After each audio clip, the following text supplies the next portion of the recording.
For me, never giving up meant just that. I mean, every single day when I woke up, I thought, today's the day.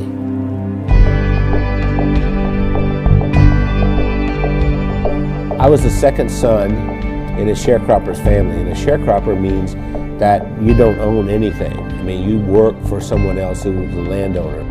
We had practically nothing. Everything was hand-me-downs from someone else. I didn't have shoes, and to this day my toes are all grown under because I didn't have shoes. I remember I had this encounter with my mother, and I said, you know, tell me you love me, and she didn't do it. And so I went down and I sat on this creek bank, and I thought, you know what? I don't care if anybody loves me, I love me. I made a list of goals that I wanted to accomplish, and they were laughable because I didn't even have 2 nickels to rub together, but my first goal was I was going to be a millionaire by the time I was 35.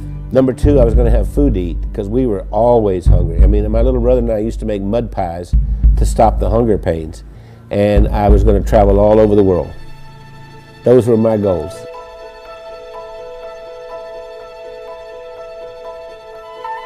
I've learned everything from working with Randy.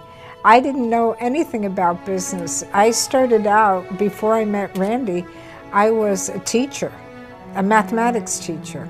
Well, I think we have a very good balance. Randy's really good in sales and telling the story and explaining why people need to have whatever it is that he's selling. And then he comes to me and says, Wendy, can we make it do this? And I have to get it done. We started working together, and we were together all the time doing things, and that we just, you know, couldn't be without each other. And once she got exposed to me, it was downhill from there. I mean, she could not last a day without me. That's probably true. That's what the COO does here. Does hair? She preps me. Spit on it, honey, like you used to do. I never spit.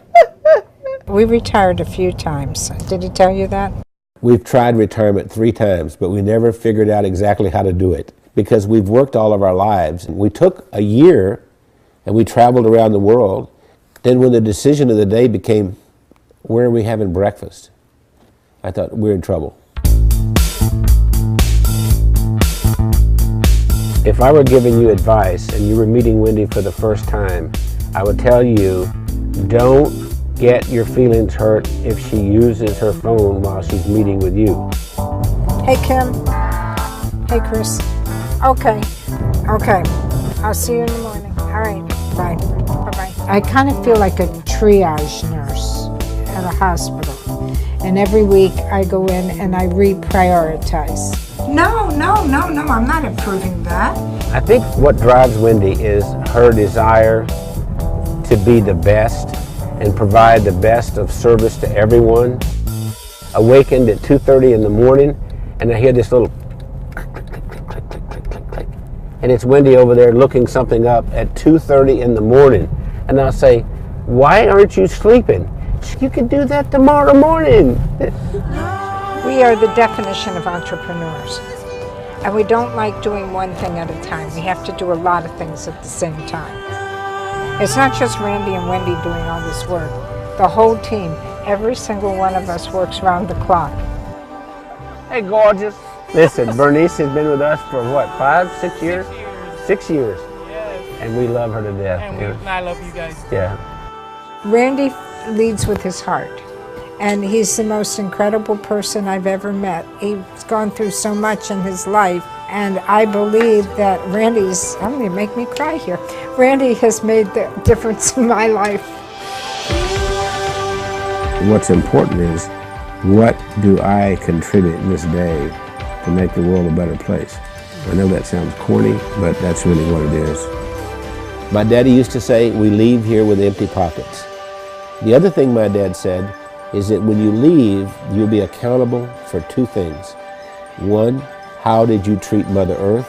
And 2, how did you treat the people on Earth? I feel that I have found joy and that I've given joy, and I think there's a lot more joy that we can give.